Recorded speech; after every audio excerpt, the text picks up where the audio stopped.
Nord Stream 2.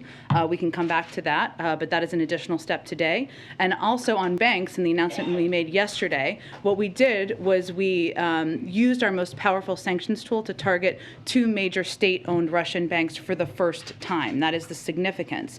These banks can no longer, what it means is they can no longer make any transactions with the United States or Europe, and their assets in the financial system will be frozen. They are the glorified piggy banks, some of the glorified piggy banks for the Kremlin, including one of them, which is a key financial institution where support military finances has been held. And this will have a significant impact on Russian leadership in the inner circle because they're state-owned banks controlled by them. We also were clear yesterday, but again, there was a lot going on, so I just wanted to touch on this lightly, that no financial institution is safe. And the authority that was announced yesterday means that we can expand this to other financial institutions in Russia, and we have every capability and capacity to do that. Second, we made an announcement about sovereign debt. And essentially this means, I know there's been some commentary out there, some from Russia, of course, that they have a rainy day fund. A rainy day fund is limited. A rainy day fund means you can only tap into it until the rainy day fund is done. The ability to purchase sovereign debt means that you can gain access to additional funding. And what we are essentially doing is cutting off their ability to tap into that from the United States and Europe. Finally, on elites, what is significant about this, and somebody asked me this question about what's different. So some of the people who were sanctioned yesterday are repeat people that we have sanctioned in the past. But the additional step we took was that we sanctioned family members, because what we've seen in terms of tactics that they've used in the past is they have moved, they're very sophisticated, some of these oligarchs, no surprise, they've moved money around to children, to family members, so they could still have access to it. And we wanted to reduce the likelihood of that, so that is an additional step we took. So just wanted to cover that. One other note, today also marks 100 days since the president signed the bipartisan infrastructure law. Time flies. It's also day 400 of the administration. In the past 100 days, we've hit the ground running, rolling out nearly $100 billion worth of programs and funding to state and local governments. This funding will help rebuild crumbling roads and bridges, replace lead pipes, help provide high-speed internet to every family in America, and produce concrete results that change people's lives for the better. To continue this momentum, today the Department of Transportation announced nearly $450 million available to strengthen port infrastructure and supply chain resiliency, and obviously there is more to come. Chris, your first day in the AP seat.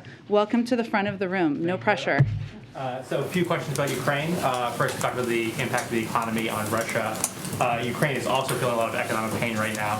What more is the White House prepared to do to shore up their economy and provide them with financial assistance? Well, we have provided them an extensive amount of financial assistance, including recently announcing $1 billion in loan guarantees. And that is something we are open to building upon. And we are going to continue to assess what the impact is on the Ukrainian economy, what is needed on the ground. That applies to both access to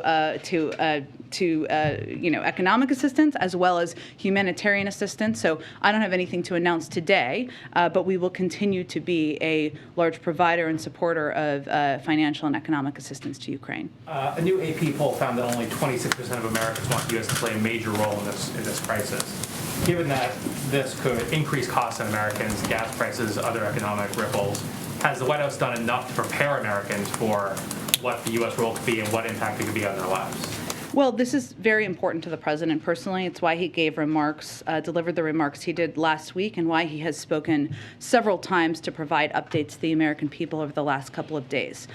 Two pieces I would note that I think are very important as Americans are tuning in and learning more about this potential conflict, this conflict that's underway, I guess I should say, between Russia and Ukraine. One, the president has no intention of sending U.S. military or U.S. troops to fight in Ukraine.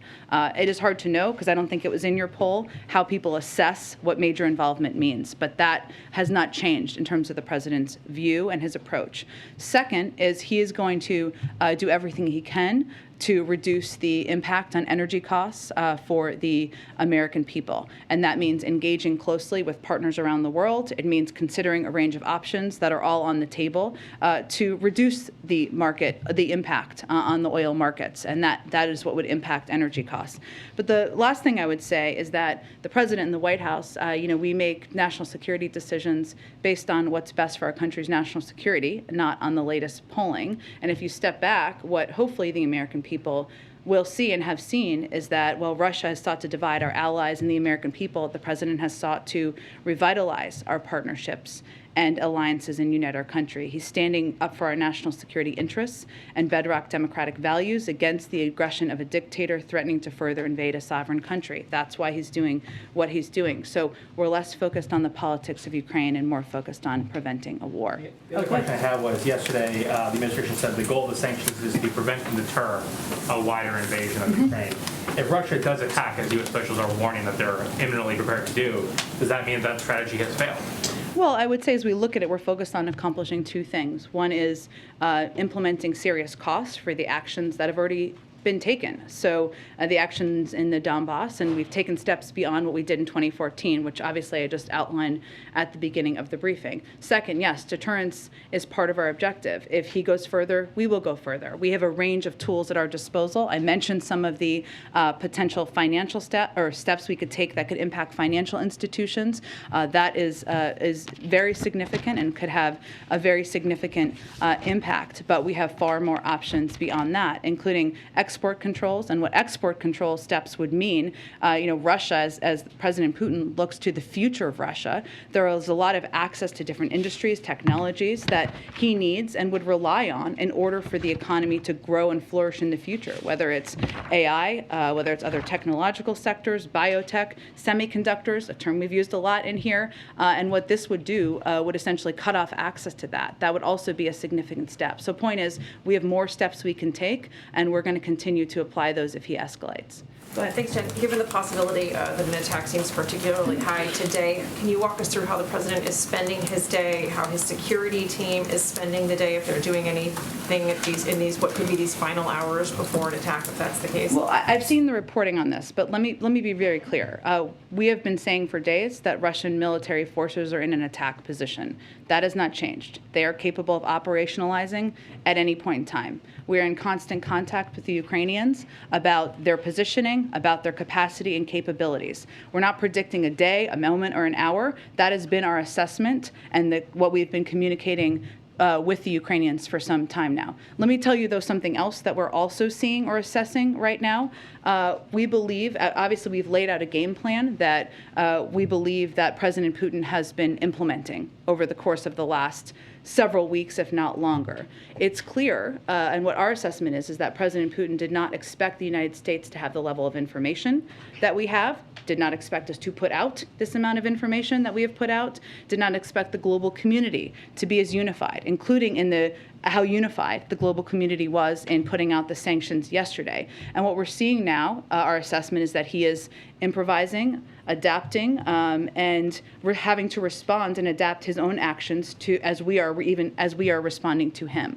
So we don't have a new assessment. I will tell you that what the president is doing is what he has been doing for several days now, which is continuing to meet and engage with his national security team. Obviously, he had a PDB this morning, and he will receive regular updates from his team.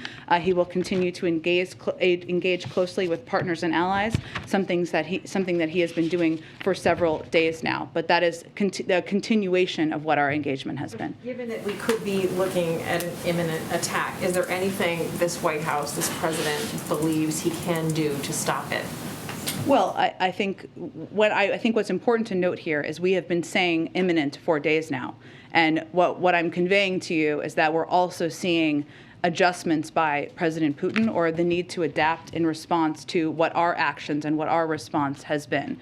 So what the president has been doing has been continuing to work with partners and allies to ensure we remain united, to leave the door open to diplomacy, but to make very clear to President Putin and to our partners around the world that there will be significant consequences beyond what we have done already should he invade further.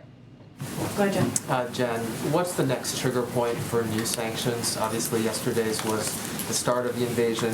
What does Putin have to do next to see another wave? I'm not going to give you a detailed, if he does this, we will do that. I would only just reiterate what I said a little bit earlier, which is that we have the specific authority based on the announcement made yesterday to take additional steps as it relates to financial institutions in Russia. There's additional enormous financial institutions, the two largest banks, for example, which were not a part of the announcement we made yesterday. There's an additional steps we've expressed an openness to, including taking steps as it relates to export controls. So these are assessments we will continue to make internally, and we have a range of tools that we are prepared to, steps we are prepared to take should he further escalate.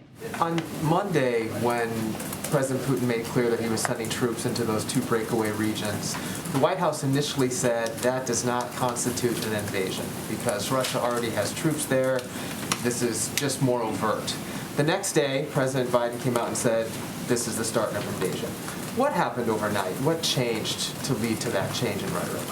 Well, I talked about this a little bit yesterday, but what we looked at and what we assessed were a range of steps. I'm not obviously going to get into military assessments or movements today, just like I didn't yesterday, but we looked at a couple of steps, including President Putin taking steps as it relates to the Duma to ask for authority to take additional military action beyond that region. We looked at his recognition. We looked at the positioning of troops and military, and we looked at the range of steps over that period of time to assess and make that decision. I would also note that our Deputy National Security Advisor was on TV conveying that morning as well. All right, and just lastly on this, the president of Russia, President Putin, said on Monday that he felt the West was going to impose sanctions basically regardless of what they did. Given that, you're obviously trying and effectively putting a lot of pain on the Russian economy. Do you think these sanctions will actually be a deterrent? Well, I think that is a decision for President Putin to make. I mean, there are statements he has conveyed in terms of what he wants to achieve here, right? The division of NATO, the opposite is happening, right? He wanted to see Nord Stream 2 move forward, a key prize for him. That is obviously not happening. He wants to have a flourishing economy for the Russian people. Just even without the bite of our sanctions, that is clearly not happening. So this is an assessment he's going to have to make, and we expect he'll hear from people around him who are being impacted and other people in Russia about the impact of these sanctions. Go ahead. Does the White House share the assessment of the Australian Prime Minister today that an attack is likely within 24 hours? I'm not going to give an additional timeline to it. We have been saying it could happen at any time, and they are in attack position for some time now, but I'm not going to give you an additional day, hour, moment. Well, just to follow up on that, you have been saying that it's imminent for some time. You guys stopped for a little bit, then you went back to it. Has there been a new warning to the Ukrainians in the last 24 hours or so? Because it seems that CNN and others are reporting that they have shared new intelligence about the threat of just how quickly an attack could happen. We don't know what that's based on. We have been conveying, in close touch with the Ukrainians, we have been conveying that they are capable of operationalizing at any time. That has been the case. I'd also note that obviously our preference would be that President Putin doesn't further invade. And as I said a few minutes ago, what we're also assessing is that he has had to adjust, adapt to the strength of the unity of the global community, to what our reaction has been, and he has been forced to need to respond and adapt his own actions. We will see. We still very much anticipate and predict that he will invade further. But again, we're also seeing an impact on how he's behaving. And on Nord Stream 2, last month the White House opposed an effort on Capitol Hill to put sanctions on this pipeline. Last year, of course, President Biden waived the sanctions on that, and now today he is imposing the sanctions on it, which is a pretty big shift. So can you just explain the changes and where you... Well, we don't see it as a shift at all. We've never supported the pipeline. It was 90% built when the president took office. We've always spoken out against the pipeline. The question was, what was the most effective step in order to have the result that we have now over the last 24 hours? And there were calls by some in Congress to do preemptive sanctions on, or earlier sanctions, or take earlier steps, I should say, on Nord Stream 2. We disagreed with that strategy. We worked through a diplomatic path with the Germans. You saw the German chancellor make the announcement yesterday, and the announcement today was complementary to that. So the change is just because you were waiting on the Germans to take the first step here? Well, actually, it was that we felt a diplomatic approach would be the most effective approach, and we have succeeded in our efforts, and we didn't think the alternative approach was the right one. My last question, a French official recently told the Wall Street Journal that during his last visit, the French president found Putin was more rigid, isolated, and had basically gone into a sort of ideological and security-minded drift. The president recently spent about an hour on the phone with him. Obviously, he knows Putin pretty well. I wonder if he has seen a change in the Russian leader. I don't have any personal observations by President Biden about President Putin to read out, but I think we all watched, including the president, the speech or read it from the other night and saw a leader who was outlining a case for war to his public, one that was based on revisionist history, and whether that's based on isolation or not, we'll leave that to others to assess. Go ahead. Thank you, Jen. So you've said many times today that there is not a new assessment, but yesterday the president clearly chose his words carefully when he said the world was watching the start of an invasion, which is very different from the U.S. warning today that a full-scale Russian invasion is imminent. So are you saying that nothing has changed between when we heard from the president yesterday and today? I'm saying we have been saying for days that there has been that they are prepared to launch a full-scale invasion. We saw the beginning of that yesterday. So nothing has changed in that assessment. What about the figure of 80% of Russian troops are now in the forward attack position? Was that also the case yesterday? I'm not going to be in a position to give you troop assessments or movements, but as I said just a few minutes ago, they are in an attack position. That remains the case. And then to follow up on something I asked Dileep yesterday, he said that the administration would not give a time frame for when Americans might feel the impact of this conflict. Why not? I mean, the president has said we need to be honest about the cost of fighting for democracy.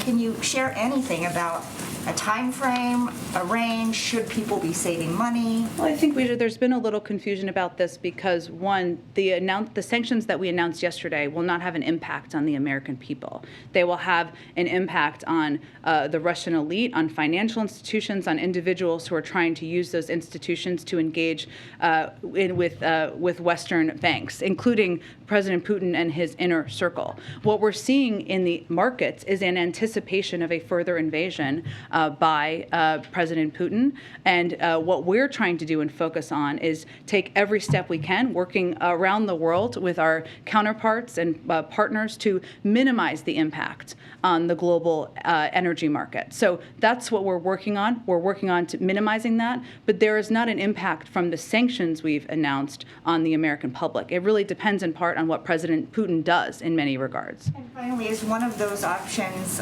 looking at releasing more oil from the Strategic Petroleum Reserve? That is certainly an option on the table. Thank you. Go ahead, Peter. Thanks, Jen. Following up on Weidrich's